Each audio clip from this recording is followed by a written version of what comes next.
আমাকে শোনা এবং দেখা যাচ্ছে? কেউ জি কথা বলেন। স্যার, দেখা যাচ্ছে, শোনা যাচ্ছে। আচ্ছা, ঠিক আছে।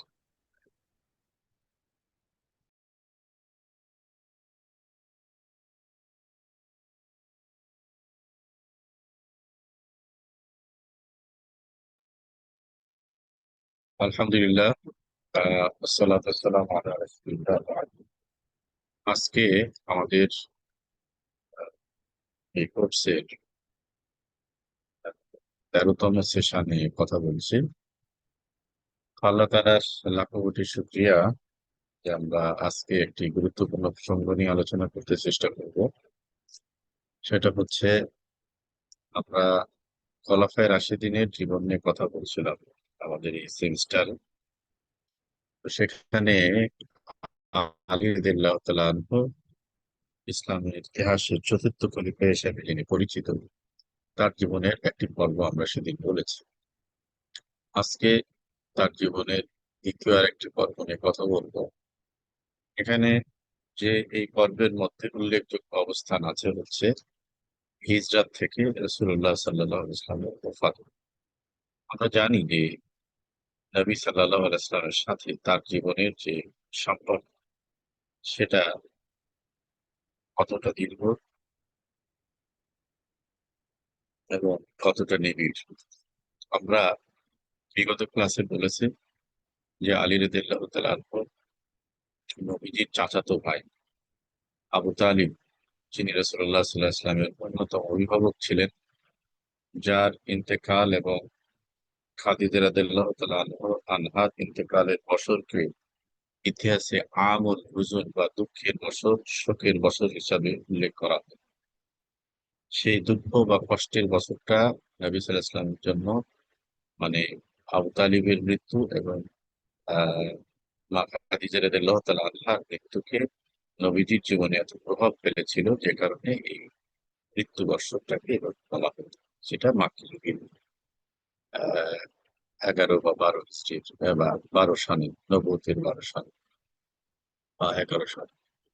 যাই হোক, আহ আবু তালেবের সন্তান, রাসূলুল্লাহ সাল্লাল্লাহু আলাইহি ওয়াসাল্লামের চাচাতো ভাই। শুধু তাই নয়, তিনি নবীজির জামাতা ফাতেমা রাদিয়াল্লাহু তাআলা আনহার স্বামী, এবং একই সাথে ইসলাম কবুলকারী আহ, কিশোরদের মধ্যে প্রথম যিনি, তিনি হচ্ছেন আলী রাদিয়াল্লাহু তাআলা আনহু। আমরা তার মানাকিব নিয়ে, বৈশিষ্ট্য নিয়ে কত প্রভাবে উল্লেখযোগ্য যে কথা বলেছি তার মধ্যে এগুলো। তিনি কাতিবিনে ওহী ছিলেন, ওহী লেখক ছিলেন। তিনি চতুর্থ খলিফা হিসেবে পরিচিত এবং নবীজির জামাতা হিসাবেও তিনি আহলে বাইতের অন্তর্ভুক্ত। তো আসুন দেখা যাক তার জীবন থেকে আমরা কিছু জানতে চেষ্টা করব।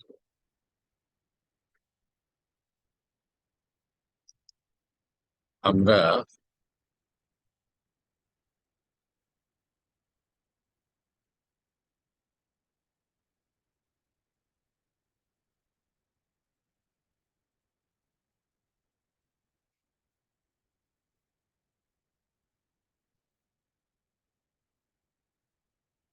আমরা আলী রাদিয়াল্লাহু তাআলা আনহুর হিজরত নিয়ে এতটুকু জানি যে নবী সাল্লাল্লাহু আলাইহি সাল্লাম আল্লাহ তাআলার নির্দেশে মক্কা থেকে মদিনায় হিজরত করেন নবুয়তের 13তম বছর। এবং এই হিজরতের ঘটনাটা নবী সাল্লাল্লাহু আলাইহি সাল্লাম খুবই সীমিত সংখ্যক সাহাবীকে জানিয়েছিলেন। বেসিক্যালি আবু বকর রাদিয়াল্লাহু তাআলা আনহুর পরিবার এবং নবীর পরিবারের লোকেরাই জানতেন, আর বাইরে তখন কেউ জানতেন। তো নবী সাল্লাল্লাহু আলাইহি সাল্লাম এই হিজরতের আদেশ আল্লাহ তাআলার পক্ষ থেকে পেয়েছিলেন যখন মক্কার কুরাইশরা দীর্ঘ 12 বছর ধরে নবী সাল্লাল্লাহু আলাইহি ওয়াসাল্লাম এবং তার সাথে ঈমান আনা মাক্কি জীবনের যে সাহাবীরা, তাদের উপরে আহ মানে অবর্ণনীয়, অকথিত নির্যাতন, অত্যাচার, তারপরে জীবনহানি করার পরে সর্বশেষ তারা দারুন নাদোয়ায় আহ একত্রিত হয় এবং রাসূলুল্লাহ সাল্লাল্লাহু আলাইহি ওয়াসাল্লামকে জীবনে মেরে ফেলার সিদ্ধান্ত গ্রহণ করে। তো যখন এই সিদ্ধান্ত গৃহীত হয় তখন রাসূলুল্লাহ সাল্লাল্লাহু আলাইহি ওয়াসাল্লামকে আল্লাহ তাআলা মদিনায় হিজরতের অনুমতি দেন। আমরা জানি যে হিজরত পূর্ব সময়ে মদিনায় হিজরত তৎকালীন ইয়াসরিবে হিজরতের পূর্বে কাফির মুশরিকদের অত্যাচারের আহ থেকে নিষ্কৃতি পেতে নবী সাল্লাল্লাহু আলাইহি ওয়াসাল্লাম তার সাথীদেরকে দুইবার হাবাসায় পাঠিয়েছিলেন, আবিসিনিয়ায় পাঠিয়েছিলেন এবং নাজ্জাশীর আশ্রয়ে তারা ছিলেন।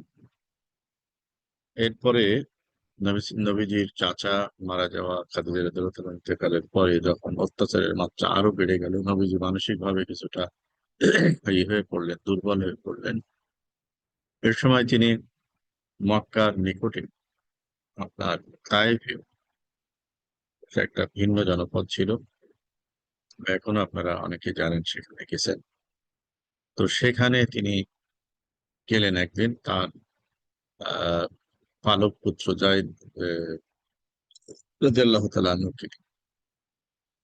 তো যায়েদ রাদিয়াল্লাহু তাআলা আনহু সহ সেখানে গিয়ে তিনি চেষ্টা করেছিলেন যে ইসলামের দাওয়াত দিয়ে যদি তাইফের লোকের ইসলাম কবুল করে তাহলে হয়তো মক্কা এই অত্যাচারের মধ্যে না থেকে তাইফ হতে পারে বিকল্প একটি জায়গা। তো আবিসিনিয়া বা হাবাসা ছিল অনেক দূরে, এটি ছিল কাছে। তো সেখানে গিয়েও নবীজি সাল্লাল্লাহু আলাইহি সাল্লাম নির্মম যে অত্যাচারের শিকার হয়েছিলেন সেটা আমরা জানি, সেটা নিয়ে অন্য সময় আলোচনা করা যেতে পারে।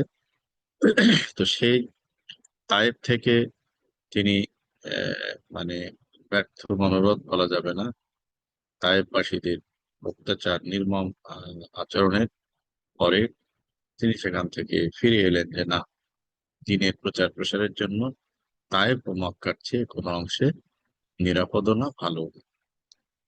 তিনি ফিরে আসলেন, কিন্তু ঢুকবেন কি করে? একজন আহ নেতার আহ মানে নিয়ে, আমান নিয়ে তিনি ঢুকেছেন।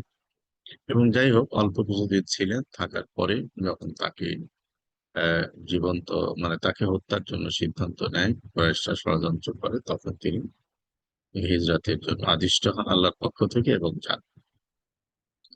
তো নবীজির আহ ব্যক্তি চরিত্রের মানাকিবের মধ্যে আমরা জেনেছি যে তিনি জাহিলি যুগে যখন আমানতহীনতা, সচ্চরিত্র বা চরিত্রের দিক কোনো কিছুতেই যখন মানুষের কোনো অবস্থানই ছিল না উল্লেখযোগ্য, তখন নবীজি তাজিরুল আমিন বা বিশ্বস্ত আলামিন অথবা আমিন আস-সাদিক, অর্থাৎ বিশ্বস্ত এবং সত্যবাদী হিসাবে সুপ্রতিষ্ঠিত ছিলেন। ফলে আমানতদার হিসাবে মক্কার মানুষদের অনেকেই তার কাছে তাদের ধন সম্পদ গচ্ছিত রাখতেন। নবীজি সেটা আমানতদারিতার সাথে রাখতেন। তো তাকে যখন হত্যার পরিকল্পনা হলো, তখন তো আমানতদারদের আমানত ফেরত দেওয়ার সুযোগ নাই। তখন নবী সাল্লাল্লাহু আলাইহি সাল্লাম আহ আর তার বিছানায় আলী রাদিয়াল্লাহু তাআলা আনহুকে চাদর মুড়ি দিয়ে শোয়ায় রেখে তিনি তাকে রেখে বললেন যে কাল সকালে মানুষেরা যখন জানাজানি হয়ে যাবে তখন তুমি যাদের যাদের আমানত আমার কাছে আছে তাদেরকে যথাযথভাবে ফিরিয়ে দেবে। কারণ কেউ যেন মনে না করে যে মোহাম্মদ সাল্লাল্লাহু আলাইহি সাল্লাম আমানতের খেয়ানত করে সয় সম্পদ নিয়ে রাতের আধারে পালিয়ে গেছে, এমনটি যেন কেউ মনে না করে। তো সেই এটা কাদের ব্যাপারে ভাবছেন? যারা তাকে জীবনে হত্যা করতে চাচ্ছে, যারা তার সাথীদেরকে নির্মমভাবে অত্যাচার অবিচার করছে, নবীজিকেও করছে। ঠিক এমন শত্রুতার মধ্যেও তিনি মানুষের কাছে বিশ্বস্ত এবং আমানতদার হিসেবে সুপ্রতিষ্ঠিত ছিলেন এবং তাদের আমানত এবং বিশ্বস্ততা রক্ষার জন্য তিনি সামান্যতম কোনো ব্যতয় করেন। আজকে তো আমরা শত্রু সম্পদকে হালাল মনে করি এবং আমরা হলে কি করতাম? আমরা হলে হয়তো বলতাম যে ঠিক আছে, তোমার সম্পদ আমার কাছ থেকে দাও। কিন্তু না, পরম মুহূর্তে, চরম মুহূর্তে তিনি আমানতের ক্ষেত্রে তিনি সদৃঢ় ছিলেন এবং তাদের আমানতকে পৌঁছে দেওয়ার জন্য যাকে দায়িত্ব দিয়েছিলেন তিনি হচ্ছেন আবু তালিব রাদিয়াল্লাহু তাআলা। যাই হোক, নবীজি তাকে বিছানায় রেখে এলেন তারপরে নবুয়তের মানে হিজরাতের গন্তব্য গতিপথ বিবরণ তো আলাদা। তো আলী রাদিয়াল্লাহু তাআলা আনহু থাকলেন, মানুষেরা মারতে এলো, নবীজির বাড়ি ঘিরেছিল, কিন্তু তারা বাড়ি হত্যার জন্য রাতের আঁধারে ঘিরে রেখেছিল। কিন্তু তাদের মধ্য থেকে নবীজি বেরিয়ে এসেছিলেন আল্লাহ তাআলার দয়ায়। তারা তাকে দেখতেই পায়। তো তিনি চলে আসছেন। এরপরে সকাল হলো, তারা হত্যার উদ্দেশ্যে নবীজির ঘরে প্রবেশ করলেন। চাদর মুড়ি দেওয়া দেখে তারা নিশ্চিত হতে চাইলেন যে চাদরটা তুলে দেখে কি অবস্থা। তুলে দেখে যে সেখানে আলী রাদিয়াল্লাহু তাআলা শুয়ে আছেন। তো পরে তারা তাকে হত্যা না করে তাদের জিনিসপত্র যেগুলো আমানত ছিল নবীজির কাছে সেগুলো নিয়ে নিবে, আলী রাদিয়াল্লাহু তাআলা সেগুলো বুঝিয়ে দিলেন, তারা নিয়ে গেল। এভাবে আহ এভাবে আলী রাদিয়াল্লাহু তাআলা আনহু এক বিশেষ মুহূর্তে নবীজি সাল্লাল্লাহু আলাইহি ওয়াসাল্লামকে দেওয়া দায়িত্ব পালন করেছেন সুচারু। এখন আমানত তারা পেল। এরপরে তাদের মধ্যে যে অস্থিরতা, নবীজিকে ধরতে না পারা, যে বেদনা, সেটা তাদের অন্যভাবে আহ মানে উত্তেজিত করলো, অন্যভাবে তাদের যে প্রতি জিজ্ঞাসা করা করলো, সেদিকে আমরা যাচ্ছি না। আমরা বলছি যে রাসূলুল্লাহ সাল্লাল্লাহু আলাইহি সাল্লামের রেখে যাওয়া কাজটা বিশেষ মুহূর্তে তিনি করেছেন। এবং আহ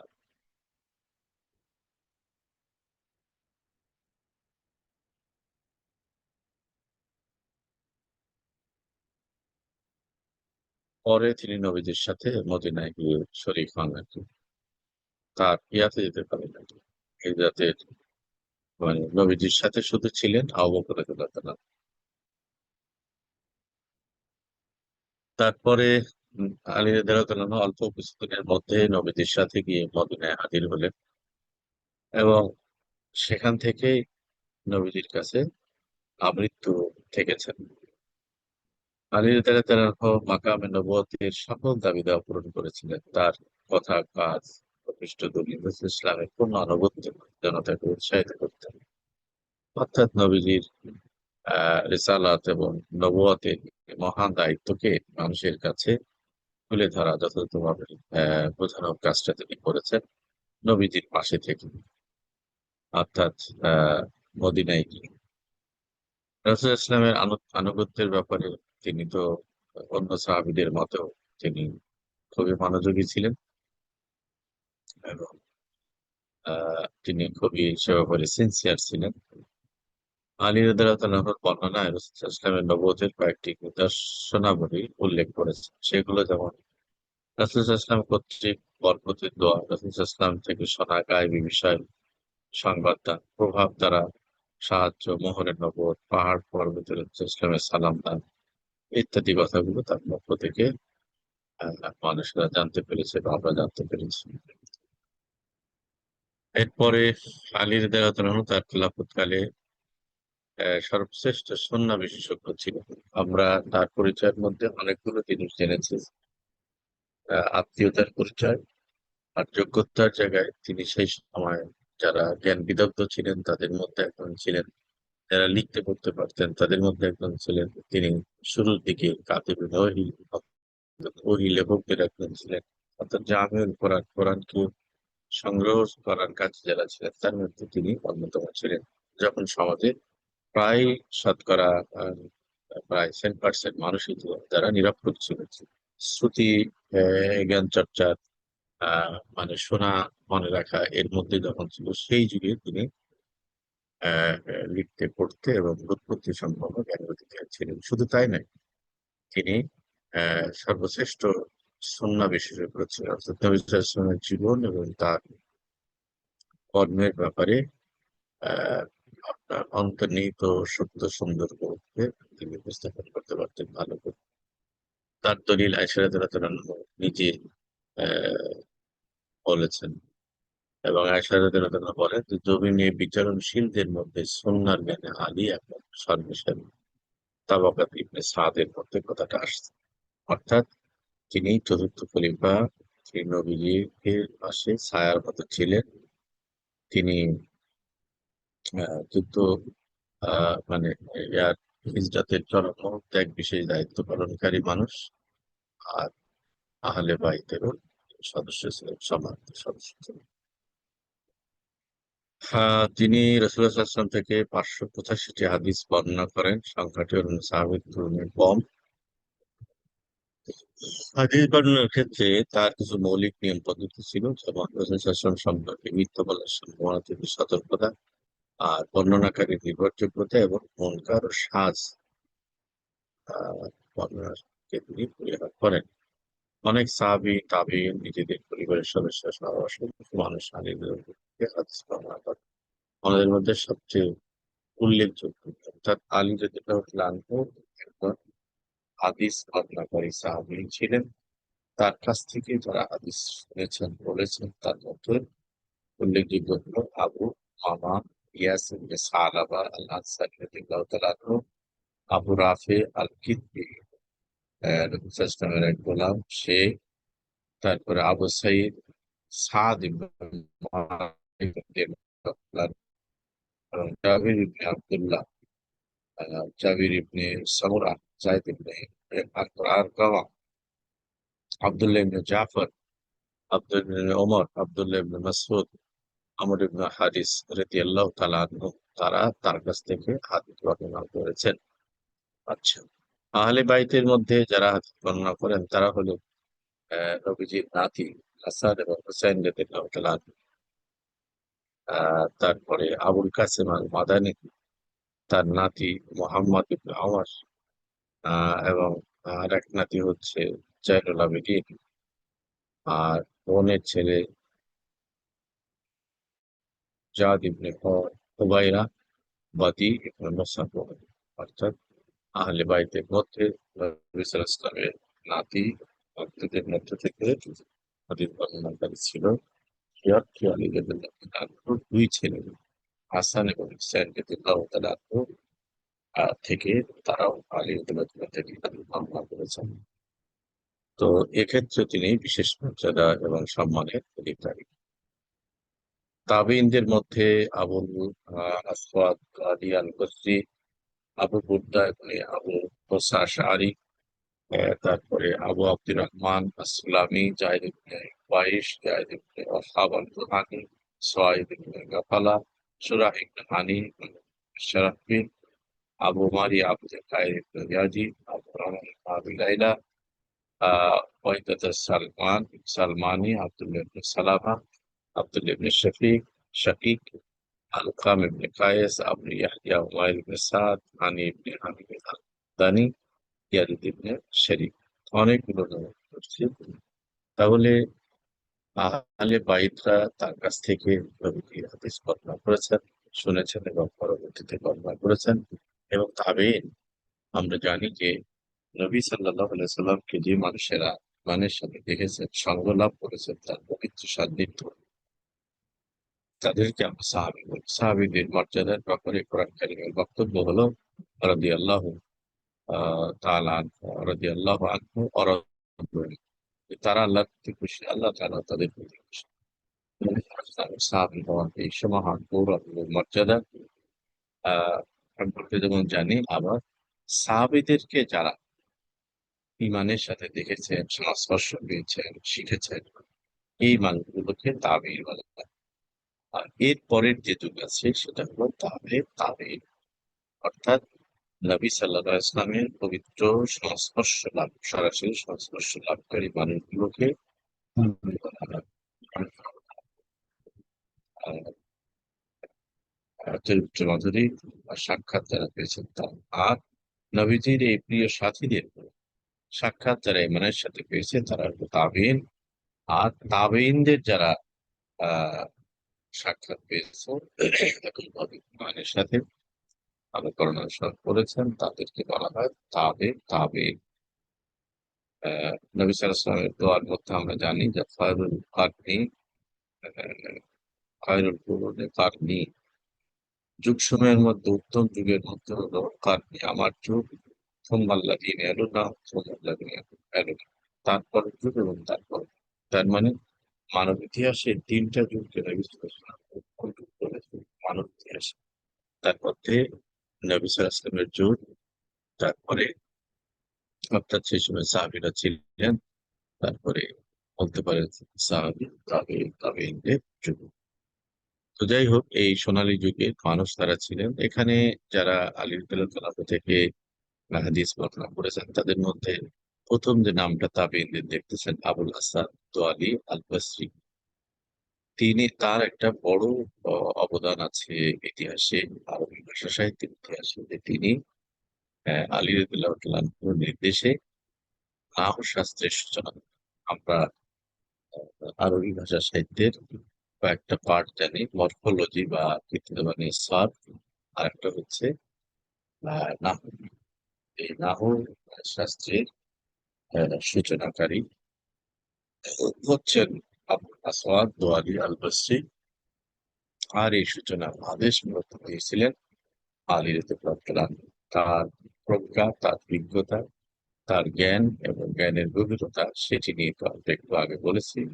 মা আয়েশা সিদ্দিকা রাদিয়াল্লাহু তাআলা আনহা একটা বর্ণনা আছে, নবীজি তার সম্পর্কে কি দোয়া করেছেন বা মন্তব্য করেছেন সেটি। তাহলে আলী রাদিয়াল্লাহু তাআলা আনহু শুধু চতুর্থ খলিফাই ছিলেন না, আত্মীয় ছিলেন না, বিদ্যমান ছিলেন না শুধু, বরং জ্ঞান এবং প্রজ্ঞাপূর্ণ একজন বড় মানুষও ছিলেন, সাহাবী ছিলেন। হিজরত থেকে উহুদ যুদ্ধ যদি আমরা বলি, যে মদিনায় হিজরত করে অবস্থান মজবুত শেষে রাসূলুল্লাহ সাল্লাল্লাহু আলাইহি ওয়াসাল্লাম রাষ্ট্র গঠনের ভিত্তি স্থাপনা ঘটিয়ে দেন। তবে নবী সাল্লাল্লাহু আলাইহি ওয়াসাল্লাম এর কাছে মক্কা থাকতে মদিনার দুই দল প্রতিনিধি 2 বছরে ঈমান এনেছিলেন। তাদের আহ্বানে নবী সাল্লাল্লাহু আলাইহি ওয়াসাল্লাম তৎকালীন ইয়াসরিবে আহ মানে, আল্লাহর আদেশ এবং তাদের আহ্বানে, ইনভাইটেশনে তিনি ইয়াসরিবে এসেছিলেন। যখন তারা নবীজিকে দাওয়াত দেন তখন তিনি স্মরণও করিয়েছিলেন যে তোমরা আমাকে দাওয়াত দিচ্ছ, আমি কেমন লোক তা কি জানো? আমি গেলে তোমাদের দুনিয়া আখিরাতের অনেক কল্যাণ হবে নবীর সংস্পর্শে, কিন্তু আমি গেলে তোমাদের প্রতি যে ঝুঁকি বাড়বে, কাফির মুশরিকদের, ইসলামের শত্রুদের, সেটা তোমরা কিভাবে দেখো? সে সময় তোমরা কি আমাকে ছেড়ে দেবে কি? তখন তারা বলেছিল যে নবী আল্লাহ, আপনি আসেন, আপনাদেরকে আমরা ওইভাবেই গ্রহণ করবো যেভাবে একজন ভাই তার ভাইকে গ্রহণ করে। তো যাই হোক, এ হলো মদিনার সেই আহ সৌভাগ্যবান আহ আনসার, যদি সাহাবিগণের কথা।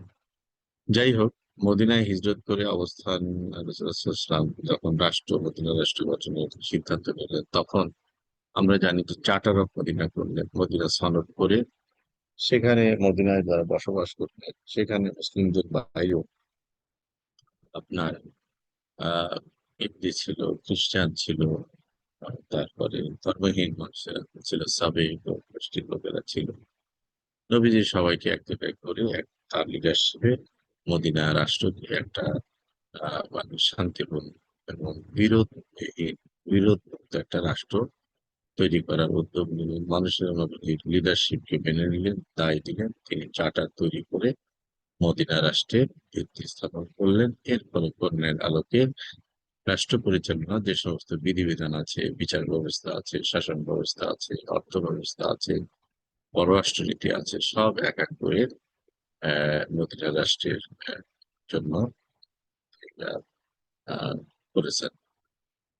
তারপরে প্রথম দিকে আনসার মুহাজিরদের মধ্যে ভ্রাতৃত্ব কায়েম করে। কুন ইবাদাল্লাহ ইখওয়ানা, এটা ইসলামের একটা বড় ধরনের দার্শনিক ডিক্লারেশন, যে মুসলিমরা পরস্পর আল্লাহর বান্দা এবং ভাই ভাই হয়ে যাওয়ার টার্গেটেড থাকে। যার কারণে মক্কা থেকে মদিনায় যেতে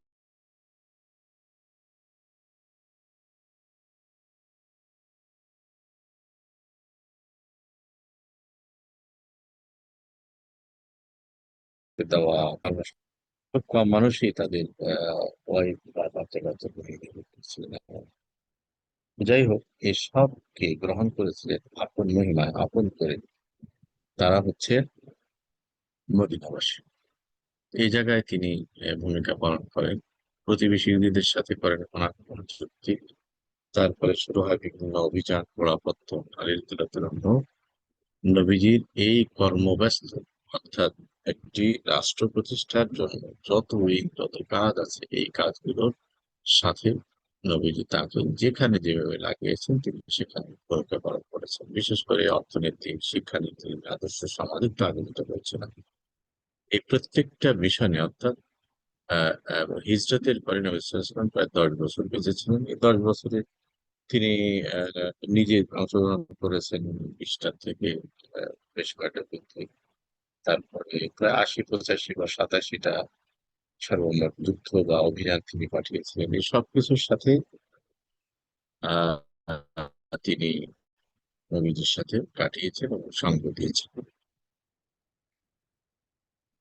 যুদ্ধ অভিযান মদিনার ইসলামের নেতৃত্বে মুসলিমরা স্থিতিশীল হওয়ার পর থেকে যুদ্ধ বিগ্রহ শুরু হয়। মদিনায় গেলেন যে কেবল চাচা মদিনার অধীনে একটা রাষ্ট্রের গোড়াপত্তন করলেন। অমনি দ্বিতীয় হিজরতে সিরিয়া থেকে আসা ব্যবসায়িক পণ্য আটকে দেওয়ার আশঙ্কায় লোক পাঠিয়েছেন সেখানে। নবীজি যেমন আহ, একদিকে বহিঃশত্রু করতে চেষ্টা করেছেন, পাশাপাশি মদিনায় যাওয়ার পরে দ্বিতীয় হিজরিতে এই বদরের যুদ্ধ হয়েছে, তৃতীয় হিজরিতে উহুদের যুদ্ধ হয়েছে, তারপরে খন্দকের যুদ্ধ হয়েছে। এরপরে আপনার আহ ষষ্ঠ হিজরিতে হুদায়বিয়ার সন্ধি চুক্তি হয়েছে, অষ্টম হিজরিতে মক্কা বিজয় হয়েছে, এর মধ্যে খাইবারের যুদ্ধ, অনেকগুলো যুদ্ধ এর মধ্যে হয়েছে। সর্বশেষ মক্কা বিজয়ের অল্প কিছুদিন আগে হলো মুতার যুদ্ধ। সেখানে 3 লক্ষ রোমান বাহিনীর সাথে আহ 2 লক্ষ রোমান সৈন্যের সাথে মাত্র 3,000 মুসলিম সৈন্যের যে যুদ্ধ হলো।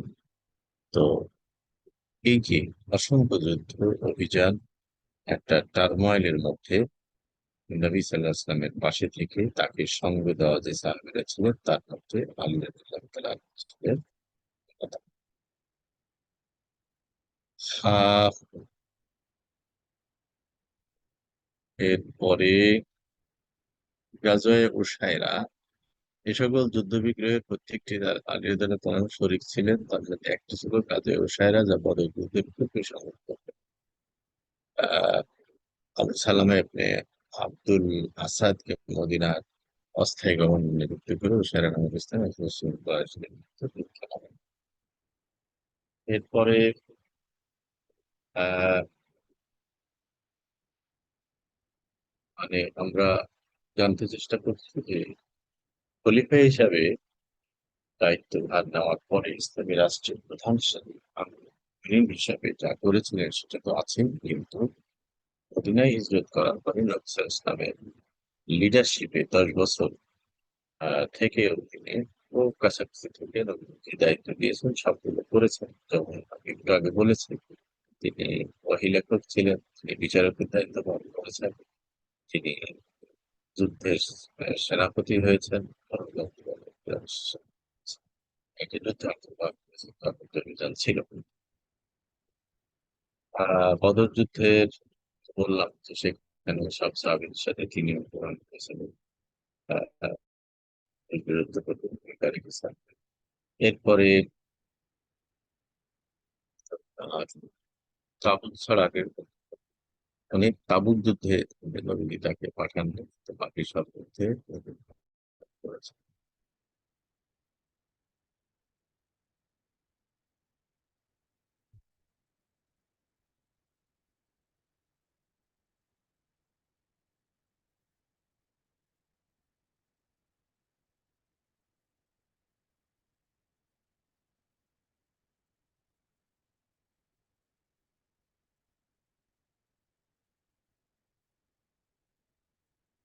এক এক করে যদি আমরা বদর, উহুদ, খন্দক, হুদায়বিয়া এক এক করে যদি দেখি, খাইবারের যুদ্ধে তিনি সবচেয়ে বড় ভূমিকা, বিশেষ করে উহুদ বিজয়ের ক্ষেত্রে বড় ভূমিকা রেখেছেন, সাহসিক ঐতিহাসিক ভূমিকা রেখেছেন, যেটা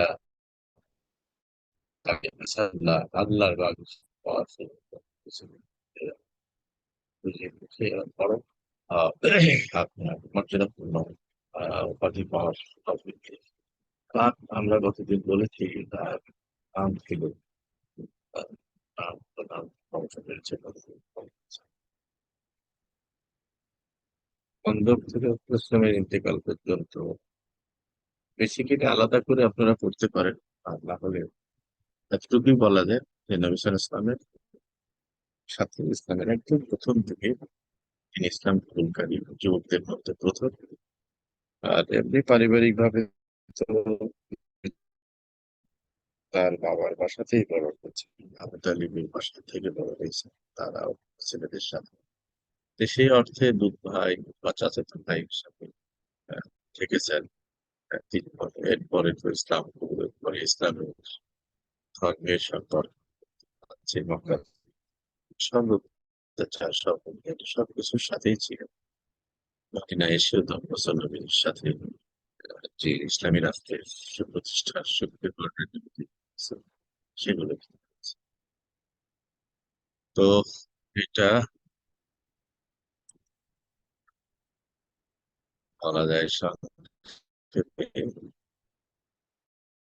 খায়বার অভিযান যেটা বললাম, যে তিনি খুবই বীরত্বের ভূমিকা পালন করেছেন। আপনারা পরে একসময় দেখে নিয়ে স্লাইডটা পাঠিয়ে দিয়ে দেখবেন আর কি। দশম হিজরীতে আহ, ইসলাম প্রচারের উদ্দেশ্যে ইয়েমেন পাঠানো হয় এবং নবী তার মাথায় পাগড়ি পরে বলেন তিনি মধ্যে ইয়েমেন বাসস্থান করেন। যখন ইয়েমেনে ছিলেন তখন তাকে দেখা করার জন্য ব্যস্ত হয়ে পড়েন, কিন্তু অনেকে না দেখে যাবেন আমার বিদায় হাজার ইয়েমেন থেকে বিদায় শরীর। তার মানে আসলে বললাম যে বহু সম্পর্ক জামাতা ভাই কাছের মানুষ জীবনের সব ভালো মানুষদের সাথে এই হিসাবে তার নবীদের সাথে তার ইন্টিমেসি। তো যাই হোক, আমি আপনাদের কাছে আমার কথাকে আর দীর্ঘ করছি না। আপনারা একটা প্রোগ্রামে ছিলেন, আমি আজকে দীর্ঘ না করে, আর আপনারা উপস্থিতিও আজকে কম আছে। তো আমি যেটা আলোচনা করলাম এটা স্লাইড পরবর্তী ক্লাসে দেখা হবে, কথা হবে ইনশাআল্লাহ। কারো কোনো উল্লেখযোগ্য কথা আছে কি?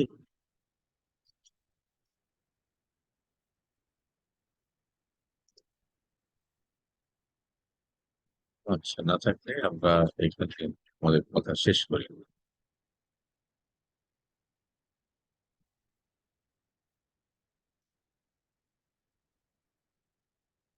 জাজিল, আমি আপনাদেরকে আমার আজকের আলোচনাটা দিয়ে দিচ্ছি। আসসালামু আলাইকুম।